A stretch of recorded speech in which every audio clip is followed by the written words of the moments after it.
إلى حضرة النبي المصطفى رسول الله صلى الله عليه وسلم وآله وأصحابه وأزواجه وذريته وجميع المسلمين والمسلمات. الفاتحة. أعوذ بالله من الشيطان الرجيم. بسم الله الرحمن الرحيم. الحمد لله رب العالمين الرحمن الرحيم مالك يوم الدين. إياك نعبد وإياك نستعين اهدنا الصراط المستقيم صراط الذين أنعمت عليهم غير المغضوب عليهم ولا الضالين. Amin. Insyaallah kita sampai 10 Ramadan. Insyaallah mulai dari hari ini kita akan membaca risalah yang berjudul As-Safwah Fima Yuwafiqus Syahwah.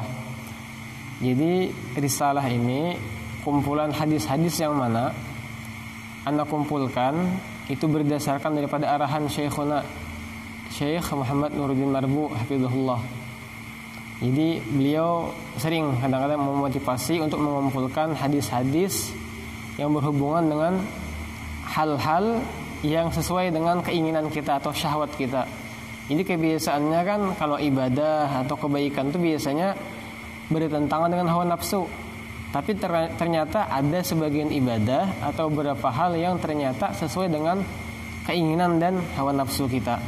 Nah, jadi Anda kumpulkan dalam As-Safwah Fima Yuwafiqus Syahwah. Nah, jadi kita baca muqaddimahnya dulu. Bismillahirrahmanirrahim. Muqaddimatun. Alhamdulillahilladzi ja'alal jannata mahfufatan bil makarihi wa ja'alan nara mahfufatan bisyahawati. Wassalatu wassalamu ala sayyidis sadat sayyidina wa maulana Muhammadin afdhalil makhluqat wa ala alihi wa sahbihi wa man tabi'ahum bi ihsanin ila yaumin tanshaqqu fihi as-samawat. Amma ba'du faqad yasurruni an yuwaffiqani Allahu wa yu'inani ala jam'i wa tartibi ba'dil ahaditsin nabawiyyati allati tubayyinu lana anna minan ni'ami allati an'amaha Allahu alaina anna ma yuwafiqu syahwata qad yakunu mubahan aw manduban aw wajiban aw huwa afdalu wa la yakunu muharraman wa la makruhan wa qad yakunu al-qalilu min al-amali 'azima ath-thawabi. Wa sammaytu hadhihi risalata saghirata as-safwah fima yuwafiqu syahwah. Arju min Allah Ta'ala ay an takuna sababan fi targhibi ibadillahi ala fi'li ma fihi khairatun katsiratun wa yuwafiqu syahwatahum.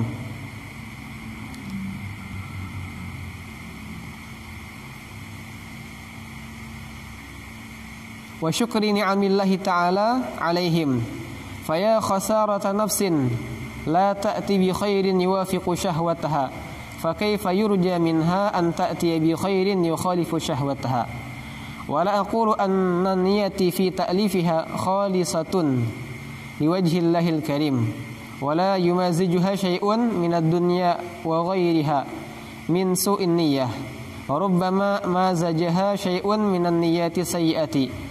Walakin rajai annallaha ya'fu anni bi barakati salahi qari'iha wal mustafidina minha wa yubaddilu sayyiati hasanatin innahu 'afuwun karimun ghafur rahimun. Amin ya rabbal alamin. Amuntai Yaumul Khamis al-Mubarak 26 Oktober 2017 bertepatan 6 Safar 1439 Hijriah. Nah, artinya dengan nama Allah yang Maha Pengasih lagi Maha Penyayang, pendahuluan. Segala puji bagi Allah yang telah menjadikan surga diliputi dengan hal-hal yang dibenci nafsu dan menjadikan neraka diliputi dengan syahwat. Nah, jadi kebiasaannya amalan-amalan baik itu pasti tidak sesuai dengan nafsu, berat dilaksanakan.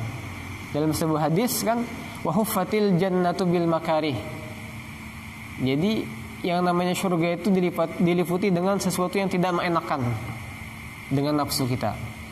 Nah, kebalikannya neraka itu diliputi dengan hal-hal yang sesuai dengan nafsu kita. Salawat dan salam semoga selalu tercurahkan kepada pemimpin dari para pemimpin, pemimpin kita makhluk yang paling mulia, dan kepada para keluarga, sahabat, dan orang-orang yang mengikuti mereka dengan kebaikan sampai hari terbelahnya langit. Ini terjemahan daripada muqaddimah. Adapun setelahnya, maka sungguh saya merasa senang karena Allah Ta'ala memberikan saya taufik dan pertolongannya untuk mengumpulkan dan menyusun sebagian hadis yang menjelaskan kepada kita bahwa di antara nikmat-nikmat yang telah Allah Ta'ala anugerahkan kepada kita, bahwa hal yang sesuai dengan syahwat terkadang adalah sesuatu yang dibolehkan, disunnahkan, diwajibkan, atau lebih utama dan tidak termasuk sesuatu yang diharamkan. Jadi terkadang, tidak semuanya, dan dimakruhkan. Dan terkadang juga ada amalan yang sedikit namun besar pahalanya. Risalah kecil ini saya beri nama As-Safwah Fima Yuwafiqu Syahwah. Saya berharap dari Allah Ta'ala risalah ini akan menjadi sebab termotivasinya hamba-hamba Allah Ta'ala untuk melakukan sesuatu yang di dalamnya terdapat banyak kebaikan dan sesuai dengan syahwat mereka, dan menjadi motivasi untuk bersyukur terhadap nikmat-nikmat Allah Ta'ala kepada mereka. Maka alangkah ruginya seorang jiwa yang tidak mau melakukan kebaikan yang sesuai dengan syahwatnya. Maka bagaimana mungkin bisa diharapkan darinya untuk melakukan kebaikan yang bertolak belakang dengan syahwatnya. Jadi kalau yang sesuai dengan syahwat saja malas, apalagi yang bertentangan dengan syahwat baginya. Nah, itu berat. Saya tidak mengatakan bahwa niat saya dalam menulis risalah ini murni karena mengharap ridha Allah yang Maha Pemurah, dan tidak dicampuri niat keduniaan serta niat buruk lainnya. Mungkin saja niat saya tercampur dengan niat keduniaan dan niat-niat buruk lainnya. Namun harapan saya adalah semoga Allah Ta'ala mau memaafkan saya dengan keberkahan kebaikan orang-orang yang membaca dan mengambil manfaat darinya. Nah, jadi mungkin aja waktu anak menyusun risalah ini macam-macam niat buruk, tapi jangan sampai gara-gara niat buruk itu kita jadi tidak mau berbuat kebaikan. Jadi berharapnya mudah-mudahan dengan sebab kebaikan orang yang pernah membaca risalah ini, orang yang pernah mengambil manfaat dari risalah ini, Allah Ta'ala ampuni kalau seandainya ada niat-niat yang buruk daripada penulis. Naam. Dan saya juga berharap Allah Ta'ala akan menggantikan keburukan-keburukan saya menjadi kebaikan-kebaikan. Karena sungguhnya Allah Ta'ala adalah zat yang maha pemaaf, maha pemurah, maha pengampun, dan maha penyayang. Amin ya rabbal alamin. Amuntai, Kamis 26 Oktober 2017 Masehi bertepatan 6 Safar 1439 Hijriah. Najmuddin. Nah, Najmuddin ini gelar. Jadi ana dulu mengambil sanad musalsal bergelar itu dengan Syekh Husni Ginting waktu di Bogor. Jadi beliau orang Medan. Nah, jadi Ginting itu marga. Jadi beliau pernah mengijazahkan masalah pemberian gelar. Nah, jadi waktu itu ana mengambil gelar Najmuddin. Jadi kebanyakan gelar itu diakhiri dengan ad-din. Jadi Salahuddin, Najmuddin, Nuruddin, Imaduddin, Diyauddin itu adalah gelar biasanya. Salahuddin Al-Ayyubi itu gelar. Nama aslinya siapa? Yusuf nama aslinya, tapi Salahuddin itu gelarnya. Nah, jadi Najmuddin ini anak ngambil ijazah gelar dengan Syekh Husni Ginting, hafizahullah ta'ala. Nah, kita mulai satu hadis pertama. Kitabatul hasanati wa sayyiat, pencatatan amal kebaikan dan keburukan. Ani Ibnu Abbasin radhiyallahu ta'ala anhuma ar-Rasulillah sallallahu alaihi wasallam fima yarwi ar-rabbih tabaraka wa ta'ala. Hadis pertama tentang pencatatan amal baik dan amal buruk. Riwayat daripada Abdullah bin Abbas radhiyallahu ta'ala anhuma daripada Rasulullah sallallahu alaihi wasallam. Ini adalah hadis qudsi. Jadi kalau ada dalam hadis itu kalimat fima yarwi ar-rabbih, itu berarti hadis qudsi. Hadis qudsi artinya apa? Hadis yang mana lapasnya itu dari Nabi, cuma maknanya itu dari Allah. Ini makna daripada kalimat ini Allah Ta'ala yang memberikan ilham atau memberikan wahyu, cuma lapasnya dari Nabi. Kalau Al-Quran kan lapasnya maknanya dari Allah Subhanahu Wa Ta'ala. Bunyi hadisnya, Innallaha katabal hasanati wa sayyiat. Nah, sungguhnya Allah Ta'ala itu menulis kebaikan dan keburukan. Nah, dalam syarah dikatakan maksudnya adalah Allah Ta'ala menyuruh malaikat untuk mencatat kebaikan dan keburukan. Jadi bukan Allah Ta'ala yang mencatat, tapi malaikat yang mencatat. Jadi Allah Ta'ala menyuruh malaikat untuk mencatat. Summa bayyana dzalika. Nah, kemudian Allah menjelaskan bagaimana cara mencatatnya. Faman hamma bihasanatin falam ya'malha katabahallahu indahu hasanatan kamilatan. Barang siapa yang berniat melakukan suatu kebaikan namun ia tidak melakukannya, maka Allah akan menyuruh malaikat untuk mencatatnya sebagai satu kebaikan yang sempurna. Kan nih menurut hawa nafsu kita pas kalau kada begawi tapi dapat upah. Sesuai dengan hawa nafsu. Kan hawa nafsu kita temen kawa kada salapah tapi dapat upah. Nganggur di rumah kayak ini, lockdown di rumah tapi dapat gaji, ngalir juga gaji kada kening. Nyaman kalau istilahnya kalau rumah kada tapi gaji jalan terus. Nah, Allah Ta'ala punya solusi seperti itu. Daripada mana? Daripada masalah niat.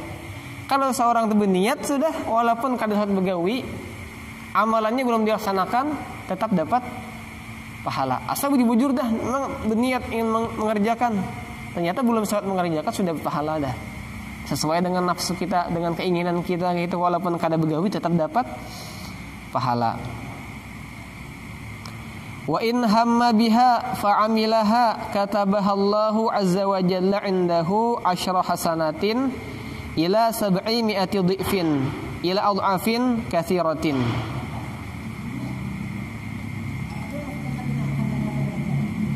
Dan jika dia berniat melakukan kebaikan lalu tidak melakukannya, maka Allah akan menyuruh malaikat untuk mencatatnya sebagai 10 kebaikan. Lalu dia melakukannya. Nah, kalau tadi kan tidak melakukan, kalau yang ini melakukan, maka Allah akan menyuruh malaikat untuk mencatatnya sebagai 10 kebaikan sampai 700 kali lipat, bahkan mencapai kelipatan yang banyak. Jadi kata ulama, kelipatan pahala ini tergantung ikhlasnya niat dan tergantung dengan di mana dia beribadah, kapan dia beribadah. Jadi semakin ikhlas niat, semakin besar lipat gandanya. Semakin banyak dia beribadah di tempat yang mulia, di tempat yang mana dilipat gandakan amal, makin banyak juga. Masjidil Haram beda dengan masjid biasa sembahyang di situ. Hari Jumat beda dengan hari biasa beribadah di situ. Nah, jadi disitulah perbedaan kenapa minimal 10, tapi nanti bisa sampai 700 bahkan lebih lipat gandanya, tergantung keikhlasan niat dan waktu-waktu atau tempat-tempat tertentu dia beribadah. Wa in hamma bi sayyi'atin falam ya'malha katabahallahu indahu hasanatan kamilatan. Dan jika dia berniat melakukan keburukan namun dia tidak melakukannya, maka Allah akan menyuruh malaikat untuk mencatatnya sebagai satu kebaikan yang sempurna. Nah, jadi kamilah yang sempurna. Jadi bukan karena hanya gara-gara niatnya buruk lalu jadi ibadah yang tidak sempurna, tidak. Kebaikannya sempurna. Awalnya berniat buruk, tapi kalau jadi itu sudah jadi kebaikan yang sempurna. Jadi kata-kata yang sempurna ini mengisyaratkan luar biasanya Allah Ta'ala memberikan anugerah kepada kita. Ini awalnya niat buruk, tapi kada jadi, timbul jadi pahala kebaikan yang sempurna. Nah, luar biasa. Jadi istilahnya niat baik kada terlaksanakan atau niat buruk kada terlaksanakan sama-sama dapat pahala. Nyaman kada? Tadi kan niat baik kada terlaksana dapat satu pahala. Tapi memang dia niat sungguh-sungguh dah. Ini niat buruk, maka jadi sama juga dapat satu. Nyaman kada? Luar biasa kan Allah Ta'ala itu kasih sayang kita, baik atau buruk. Makanya bagi orang Islam, bagi orang beriman, itu segala sesuatu kalau dia bisa mengatur niat baik itu yang buruk atau yang tidak buruk, maka dia jadi kebaikan baginya. Niat baik, sungguh-sungguh tapi kada sampai menggawi, dapat kebaikan, pahalanya. Niat buruk, batu karena mungkin takut pada Allah Ta'ala kada jadi, dapat juga pahala. Luar biasa. Wa in hamma biha, dan jika dia berniat melakukan keburukan, fa'amilaha katabahallahu sayyi'atan wahidatan, lalu dia melakukannya, maka Allah akan menyuruh malaikat untuk mencatatnya sebagai satu keburukan. Hadis riwayat Imam Bukhari Muslim, muttafaqun alaih. Jadi luar biasa. Jadi ini ana pilih sebagai hadis pertama mengawali kitab atau risalah ini karena ini luar biasa, menerangkan karunia yang besar dari Allah Subhanahu wa taala. Niat baik, niat buruk kada jadi, sama aja dapat kebaikan, luar biasa. Niat buruk, niat baik jadi beda hasilnya. Niat buruk cuma 1, niat baiknya jadi 10 minimal tuh, bisa jadi 700, 7.000 berlipat ganda. Bahkan yang niat buruk tadi jadi kan 1, jadi keburukan. Dapatnya ada pulang niat kebaikan atau ibadah yang lain, hapus pulang ini. Luar biasa. Makanya ada dalam kitab Al-Jawahir Al-Lu'lu'iyah itu dikatakan ada salah seorang yang berkata, seandainya istilahnya aku tuh dalam sehari itu minimal lah kau melaksanakan kebaikan walaupun sekali, itu sudah aman daripada 9 keburukan. Jadi istilahnya bahasa main untung-untungan tuh, 9 kali melakukan keburukan sehari, sekali barang meimbangi itu untuk melakukan kebaikan, untung dah. Kenapa? 9 keburukan pahalanya dosanya berapa? Tetap 9. Sekali kebaikan berapa dosanya pahalanya? 10 menutupi yang 9 bersisa ada 1. Untung ada 1. Itu istilahnya seandainya minimal sekali barang kebaikan dalam sehari itu 9 dosa aman dulu. Ini bukan menganggap enteng dosa, adalah istilahnya seandainya itu tertakdirkan, itu sudah bersyukur dah kau menggawi sekali kebaikan. Kenapa? 9 keburukan itu masih bisa tertutupi dengan 1 kali kebaikan. Asalkan dosa kecil aja. Dosa besar lain lagi. Dosa besar itu bertobat baru terampuni. Luar biasa rahmat Allah kepada kita. Makanya dulu kata salah seorang ustadz nama beliau Ustadz Saifur Rahman Residin, Allah Ta'ala ibarat wasit timpang sebelah sudah. Maksudnya memihak kepada tim satu daripada tim yang lain. Tim yang lain misalkan pelanggaran prit, kartu kuning atau merah. Tapi udah tim kita pelanggaran pura-pura kada melihat wasitnya. Istilahnya tuh, mun sahabat jiwa kalah nang tim nang ini, benar tuh. Jasidin tuh umpamanya. Kita ini sudah Allah Ta'ala tuh timpang sebelah dah. Bila kebaikan pahalanya banyak, bila keburukan dosanya sedikit. Iya, nama neraka juga. Benar. Yalah, permainan tuh wasit sudah memihak kita. Ya kalah juga kita, menyumpani benar. Itu bahasa sidin. Nah, mungkin sampai sini dulu lah hari ini. Wallahu a'lam bishawab. Subhanallah bihamdihi subhanallah bihamdihi asyhadu an la ilaha illa anta astaghfiruka wa atubu ilaik. Bismillahirrahmanirrahim. Alhamdulillahirabbil alamin wassalatu wassalamu ala asyrafil anbiya'i wal mursalin sayyidina wa maulana Muhammadin wa ala alihi washabihi ajma'in. Allahumma anfa'na bima 'allamtana wa 'allimna ma yanfa'una wa zidna 'ilman yanfa'una lam warzuqna fahman nabiyyin hifdzal mursalin ilhamal malaikatil muqarrabin. Allahumma inna qad istawda'naka ma 'allamtana wa fahamtana farudduhu ilaina inda hadhihi sallallahu ala sayyidina Muhammad wa ala alihi wasallam. Subhana rabbika rabbil izzati amma yasifun wa salamun alal mursalin walhamdulillahi rabbil alamin.